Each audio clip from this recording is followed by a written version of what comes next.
सांगितलं तसं खऱ्या अर्थानं ते सरकारांना आपला पराभव आणि जनतेमध्ये केसरकरांबद्दल जी भावना आहे ती कुठंतरी आदर जो आहे तो केसरकरांनी आज गमावलेला अशी परिस्थिती आज केसरकरांच्या लक्षात येते आणि त्याच्यामुळे केसरकर हे वैफल्यग्रस्त झालेले आहेत आणि एवढे निराश झालेले आहेत की आज खऱ्या अर्थानं रडीचा डाव खेळल्याशिवाय त्यांना जमत नाही।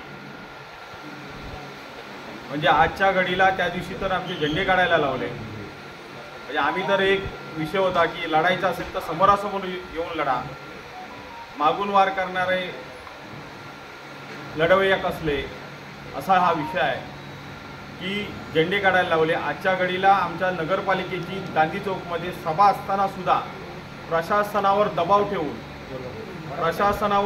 ठेवून आजच्या घडीला राणींची सभा घेण्याचं काम केसरकर करतात असा माझा थेट आरोप आहे की ज्या पद्धतीने आज त्यांना प्रतिसाद जनतेकडून मिळत नाही आहे, परंतु ज्या पद्धतीने आज माहोल ते करण्याचा प्रयत्न करतायत नक्कीच त्यांना जनता धडा शिकवेल ही अपेक्षा आहे। कारण जनतेला आज कळून चुकलं आहे की केसरकर विकास करू शकत नाहीत, राणे हे विकास करू शकत नाही आहे सिंधुदुर्ग जिल्ह्याचा। म्हणून आज गावोगावी त्यांच्यावर आर्थिक जनतेला आमिष